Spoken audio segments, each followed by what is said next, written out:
Memahami arti stagflasi. Presiden Bank Dunia David Malpass meminta seluruh negara di dunia mewaspadai risiko stagflasi di tengah ketidakpastian ekonomi global. Lantas apa sih stagflasi? Stagflasi adalah kondisi inflasi konstruksi pertumbuhan ekonomi terjadi secara bersamaan. Sedangkan pertumbuhan ekonomi menurun dengan angka pengangguran meningkat. Biasanya stagflasi terjadi saat atau setelah resesi ekonomi. Sejak kapan istilah stagflasi muncul? Istilah stagflasi pertama kali muncul pada 17 November 1965 saat politisi Partai Konservatif Inggris Ian MacLeod memberikan keterangan di parlemen. MacLeod melempar istilah stagflasi karena stagnasi dan inflasi muncul bersama pada perkembangan ekonomi Inggris. Istilah stagflasi kemudian digunakan juga di Amerika Serikat 1970 di mana saat itu ekonomi negeri Paman Sam tengah kacau. Negara mana yang pernah mengalami stagflasi? AS pada periode 1970-an, penyebab pengeluaran berlebihan saat Perang Vietnam, inflasi tinggi karena krisis minyak setelah embargo OPEC. Kondisi AS kemudian diperparah dengan meningkatnya persaingan pasar global dari kekuatan produksi Jepang dan Jerman. Inggris pada 60-an dan 70-an terjadi ketika inflasi naik pembuat kebijakan Inggris gagal mengenali peran utama kebijakan moneter. Sebaliknya, mereka berusaha menggunakan kebijakan dan perangkat non-moneter untuk merespons krisis global. Pembuat kebijakan juga membuat perkiraan tidak akurat tentang tingkat kelebihan permintaan dalam perekonomian yang berkontribusi secara signifikan terhadap pecahnya inflasi Inggris. Australia pada 1970, Australia pernah mengalami stagflasi pada periode 1970-an. Saat itu, pengangguran lebih 2 kali lipat dalam waktu sekitar 18 bulan. Gubernur Reserve Bank Australia McFarlane mengatakan stagflasi terburuk Australia terjadi pada 1973. Daftar Wikipedia Cina selanjutnya adalah stagflasi. Stagflasi dalam makroekonomi adalah periode ketika inflasi dan konstruksi, yaitu penurunannya pertumbuhan ekonomi dan meningkatnya pengangguran yang sering terjadi pada masa resesi terjadi secara bersamaan. Istilah stagflasi pertama kali disebutkan oleh United Kingdom Chancellor of the Exchequer Ian MacLeod adalah pidatonya. Pidatonya di hadapan parlemen pada tahun 1995, stag berasal dari suku kata pertama stagnasi yang merujuk pada menurunnya kondisi ekonomi, sementara flasi berasal dari suku kata kedua dan ketiga inflasi yang merujuk pada naiknya harga barang-barang secara umum dan terjadi secara terus-menerus. Dalam ilmu ekonomi, stagflasi atau resesi inflasi adalah situasi di mana tingkat inflasi tinggi atau meningkat, tingkat pertumbuhan ekonomi melambat, dan pengangguran tetap tinggi. Ini menghadirkan dilema bagi kebijakan ekonomi, karena tindakan yang dimaksudkan untuk menurunkan inflasi dapat memperburuk pengangguran.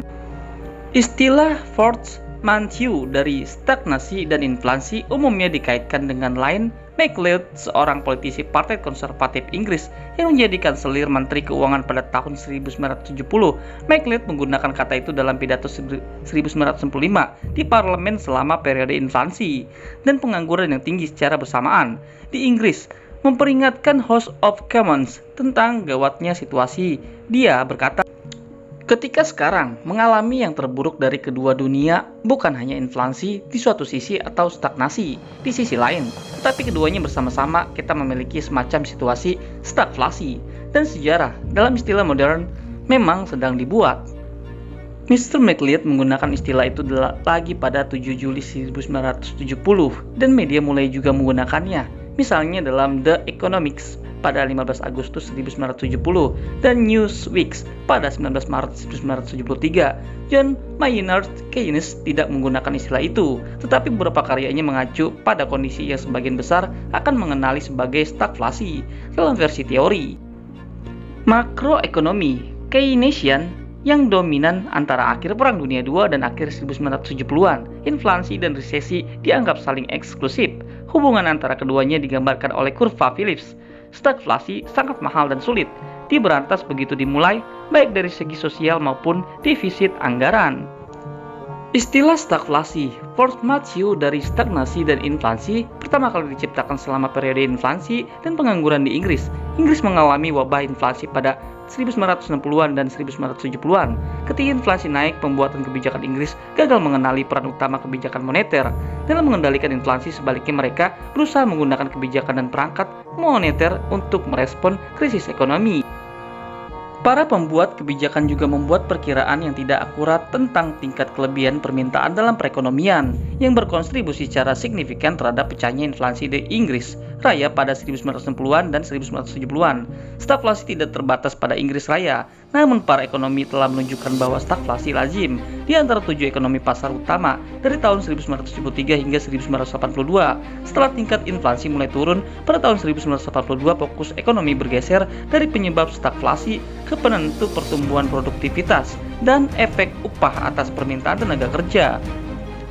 Para ekonom menawarkan dua penjelasan utama mengapa stagflasi terjadi. Pertama, stagflasi dapat terjadi ketika ekonomi menghadapi kejutan pasokan, seperti kenaikan harga minyak yang cepat. Situasi yang tidak menguntungkan seperti itu cenderung menaikkan harga pada saat yang sama, memperlambat pertumbuhan ekonomi dengan membuat produksi lebih mahal dan kurang menguntungkan. Yang kedua, pemerintah dapat menyebabkan stagflasi jika membuat kebijakan yang merugikan industri, sekaligus meningkatkan jumlah uang beredar terlalu cepat. Kedua hal ini mungkin harus terjadi secara bersamaan, karena kebijakan yang memperlambat pertumbuhan ekonomi biasanya tidak menyebabkan inflasi, dan kebijakan yang menyebabkan inflasi biasanya tidak memperlambat pertumbuhan ekonomi. Lanjut, kejutan pasokan pada awal perang 6 hari ketika Israel menginvasi semenanjung Sinai sampai ke terusan Suez. Presiden Mesir Gamal Abdel Nasser yang bersekutu dengan Uni Soviet menutup terusan Suez selama 8 tahun. Mulai tahun 1967 segera setelah perang 6 hari pecah, minyak melalui terusan Suez dari Timur Tengah ke Eropa harus dialihkan ke sekitar benua Afrika. Ketika Mesir mencoba untuk menyeberangi terusan Suez dan membuat kembali semenanjung Sinai dalam perang Yom Kippur pada akhir tahun 1973 itu, yang memicu embargo minyak pada Oktober 1973. Itulah yang memicu embargo minyak pada Oktober 1973 ketika Richard Nixon mendukung pendanaan Israel dengan 2,2 miliar US dollar atas konflik tersebut. Itu mengakibatkan negara-negara OPEC memotong produksi minyak dan menempatkan embargo ekspor minyak ke Amerika Serikat dan negara-negara lain yang mendukung Israel. Lanjut, permintaan berlebih. Jumlah uang beredar di awal 1970-an meningkat hampir 15% dari tahun ke tahun di Amerika Serikat, dan indeks harga konsumen tertinggal sekitar 1 atau 2 tahun. Kebijakan moneter Inggris juga dovish menyebabkan permintaan berlebih.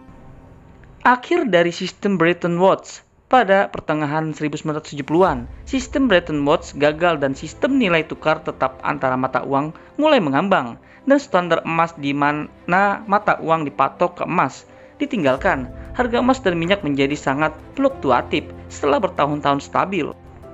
Lanjut ke alasan lain, berbagai bukti yang beragam telah dikumpulkan untuk mendukung penjelasan kedua terhadap pandangan kejutan pasokan bahwa stagflasi tahun 1970-an disebabkan oleh harga minyak OPEC 4 kali lipat pada bulan Oktober 1973. Data menunjukkan bahwa benihnya ditaburkan selama akhir tahun 60-an dan mulai dituai dalam dekade itu.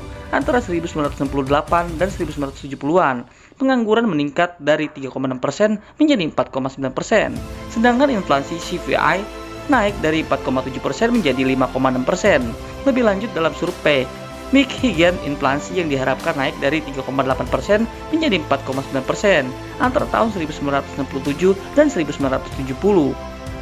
Kenaikan inflasi yang diharapkan sangat mendukung pandangan bahwa kurva Phillips augmented yang diharapkan EIFC dapat menjelaskan awal stagflasi ringan meskipun pelemahan ekonomi memberikan tekanan ke bawah pada inflasi secara keseluruhan.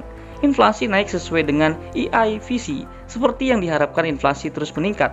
Stagflasi menjadi lebih parah pada awal 1970-an, tetapi ditekan oleh kontrol harga dan pembekuan upah yang diberlakukan oleh Presiden Nixon mulai Agustus 1971 dan hingga 1972.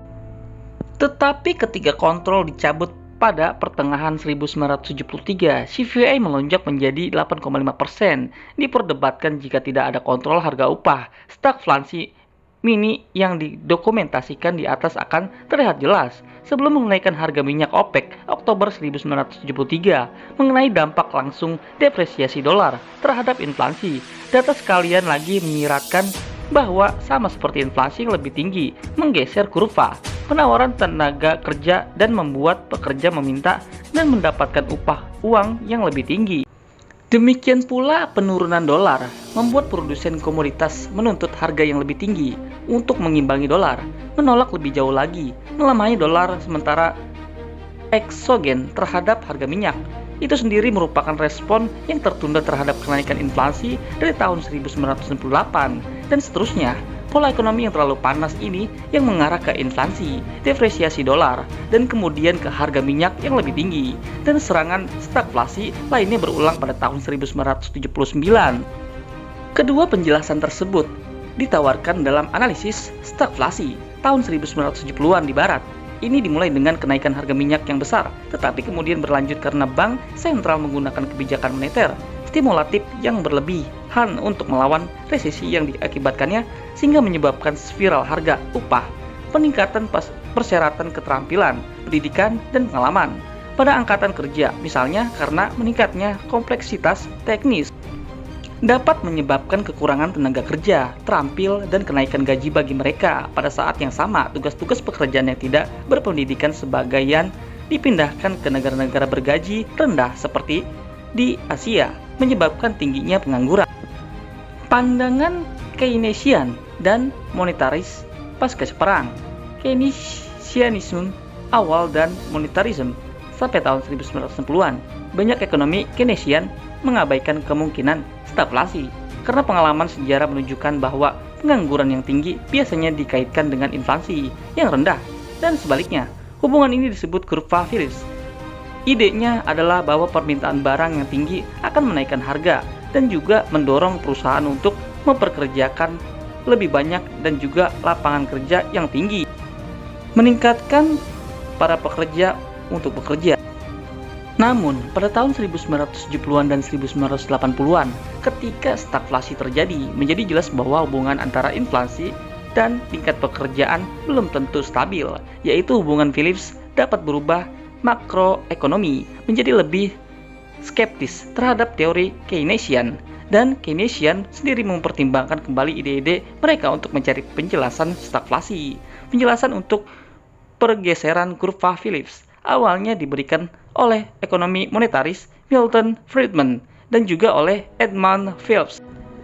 Keduanya berpendapat bahwa ketika pekerja dan perusahaan mulai mengharapkan lebih banyak inflasi, kurva Phillips bergeser ke atas, artinya lebih banyak inflasi terjadi pada tingkat pengangguran tertentu. Secara khusus, mereka menyarankan bahwa jika inflasi berlangsung selama beberapa tahun, pekerjaan dan perusahaan akan mulai memperhitungkannya selama negosiasi upah, menyebabkan upah pekerja dan biaya perusahaan meningkat lebih cepat, sehingga semakin meningkatnya inflasi. Meskipun ide ini merupakan kritik keras terhadap teori Keynesian awal, ide ini secara bertahap diterima oleh sebagian besar Keynesian dan telah dimasukkan ke dalam Keynesian baru, model ekonomi Neo-Keynesianism. Teori Neo-Keynesian membedakan dua jenis inflasi yang berbeda. Tarikan permintaan disebabkan oleh pergeseran kurva permintaan agregat, dan dorongan biaya disebabkan oleh pergeseran kurva penawaran agregat. Stagflasi dalam pandangan ini disebabkan oleh cost-plus inflation. Inflasi dorongan biaya terjadi ketika beberapa kekuatan atau kondisi meningkatkan biaya produksi. Ini bisa disebabkan oleh kebijakan pemerintah seperti pajak atau dari faktor eksternal murni seperti kekurangan sumber daya alam atau tindakan perang. Analisis Keynesian kontemporer berpendapat bahwa stagflasi dapat dipahami dengan membedakan faktor-faktor yang mempengaruhi permintaan agregat dari faktor-faktor yang mempengaruhi penawaran agregat. Sementara kebijakan moneter dan fiskal dapat digunakan untuk menstabilkan perekonomian dalam menghadapi fluktuasi permintaan agregat. Mereka tidak terlalu berguna dalam menghadapi fluktuasi penawaran agregat, secara khusus kejutan yang merugikan terhadap penawaran agregat seperti kenaikan harga minyak dapat menimbulkan stagflasi. Demikianlah sahabat Wikipedia Channel tentang ulasan dan artikel Wikipedia Channel stagflasi. Semoga video ini dan ulasan ini dan rangkuman ini dapat bermanfaat untuk regenerasi dan generasi Indonesia yang akan datang. Sampai berjumpa kembali di daftar Wikipedia Channel selanjutnya. Sampai jumpa.